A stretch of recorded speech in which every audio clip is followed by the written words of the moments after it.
ಮಳೆ ನಿಂತ ಬಳಿಕ ನೀರಿನ ಮೂಲಗಳಿಂದಲೇ ಮುಂದಿನ ಮಳೆ ಬರೋ ತನಕ ನೀರನ್ನು ಉಪಯೋಗಿಸೋ ಅನಿವಾರ್ಯತೆ ಇದೆ. ಈ ಕಾರಣಕ್ಕೆ ಮಳೆಗಾಲದ ಸಂದರ್ಭದಲ್ಲಿ ಉಪಯೋಗಿಸದೆ ಬಿಟ್ಟ ನೀರಿನ ಮೂಲಗಳಲ್ಲಿ ಒಂದಾದ ಕೊಳವೆ ಬಾವಿಗಳನ್ನು ಮತ್ತೆ ಆಕ್ಟಿವ್ ಮಾಡುವ ಪ್ರಕ್ರಿಯೆ ಆರಂಭವಾಗುತ್ತೆ. ತೆರೆದ ಬಾವಿಯಂತೆ ಕೊಳವೆ ಬಾವಿಗಳನ್ನು ನಿರ್ವಹಿಸೋದು ಅಷ್ಟು ಸುಲಭದ ಮಾತಲ್ಲ. ಕೊಳವೆ ಬಾವಿ ಕೊರೆದ ಬಳಿಕ ಅದರ ಒಳಗೆ ಅಳವಡಿಸುವ ಪೈಪ್ಗಳು, ಮೋಟಾರ್ ಎಲ್ಲವೂ ಕೆಲವು ಸಂದರ್ಭದಲ್ಲಿ ಕೈಕೊಡುವ ಸಾಧ್ಯತೆಗಳು ಹೆಚ್ಚಿರುತ್ತವೆ. ಈ ಕಾರಣಕ್ಕಾಗಿ ಆಯಾಯ ಕಾಲಕ್ಕೆ ತಕ್ಕಂತೆ ಕೊಳವೆ ಬಾವಿಗಳನ್ನು ನಿರ್ವಹಣೆ ಮಾಡುವ ಅನಿವಾರ್ಯತೆಯೂ ಇದೆ.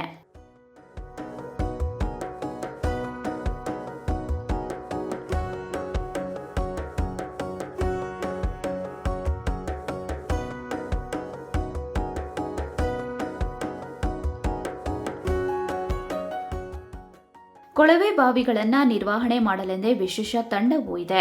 ಈ ತಂಡದಲ್ಲಿ ಕೊಳವೆ ಬಾವಿಯೊಳಗಿನ ಪೈಪ್ ಹಾಗೂ ಮೋಟಾರ್ಗಳನ್ನು ಹೊರತೆಗೆಯಲೆಂದೇ ತಯಾರಿಸಿದ ಸಲಕರಣೆಗಳು ಇವೆ.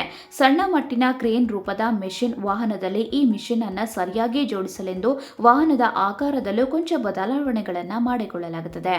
ಹೆಚ್ಚಾಗಿ ಕೊಳವೆ ಬಾವಿಗಳಲ್ಲಿ ಭೂಗರ್ಭದೊಳಗಿನ ನೀರನ್ನ ಮೇಲಕ್ಕೆತ್ತುವ ಮೋಟಾರು, ವಿದ್ಯುತ್ ಪಸರಿಸಲು ಅಳವಡಿಸಿದ ಕೇಬಲ್ ಮತ್ತು ಪೈಪ್ಗಳಲ್ಲಿ ಡ್ಯಾಮೇಜ್ ಅಥವಾ ಬ್ಲಾಕ್ಗಳು, ಹೀಗೆ ಹಲವು ರೀತಿಯ ಸಮಸ್ಯೆಗಳು ಕಾಡುವ ಸಾಧ್ಯತೆಗಳಿರುತ್ತೆ. ಈ ಸಮಸ್ಯೆಗಳಲ್ಲಿ ಒಂದು ಸಮಸ್ಯೆ ತಲೆದೋರಿದ್ರೂ ಕೊಳವೆಯೊಳಗಿರುವ ಈ ಎಲ್ಲ ವ್ಯವಸ್ಥೆಗಳನ್ನು ಪರಿಶೀಲಿಸುವ ಅನಿವಾರ್ಯತೆಯೂ ಇದೆ. ವಿದ್ಯುತ್ ಕೇಬಲ್ಗಳು ಡ್ಯಾಮೇಜ್ ಆದ ಪಕ್ಷದಲ್ಲಿ ಮೋಟಾರ್ ಚಾಲನೆಯಾಗದೆ ನೀರು ಬರದಿರಬಹುದು. ಅದೇ ಪ್ರಕಾರ ಪೈಪ್ಗಳ ಒಳಗಡೆ ಮಣ್ಣು ಅಥವಾ ಇತರ ವಸ್ತುಗಳು ಸಿಲುಕಿಕೊಂಡು ನೀರಿನ ಪ್ರೆಷರ್ ಕಡಿಮೆಯಾಗಬಹುದು. ಅದೇ ಪ್ರಕರಣ ಮೋಟಾರ್ನಲ್ಲಿ ಸಮಸ್ಯೆ ತಲೆದೋರಬಹುದು.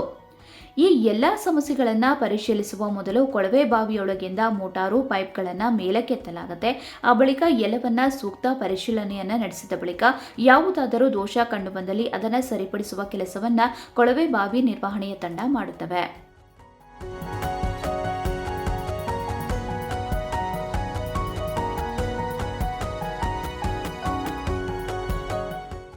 ಕರಾವಳಿ ಭಾಗ, ಅದರಲ್ಲೂ ಕೃಷಿ ಚಟುವಟಿಕೆಗಳಲ್ಲಿ ಹೆಚ್ಚಾಗಿ ತೊಡಗಿಕೊಂಡಿರುವ ಸುಳ್ಯ, ಬಂಟ್ವಾಳ, ಬೆಳ್ತಂಗಡಿ, ಪುತ್ತೂರು ಭಾಗದ ಎಲ್ಲ ಕೃಷಿ ತೋಟಗಳಲ್ಲೂ ಕೊಳವೆ ಬಾವಿಗಳಿದ್ದು ಎಲ್ಲ ಬಾವಿಗಳಿಗೂ ಈ ರೀತಿಯ ಸಮಸ್ಯೆ ಎದುರಾಗುವುದು ಸಾಮಾನ್ಯವೂ ಆಗಿದೆ.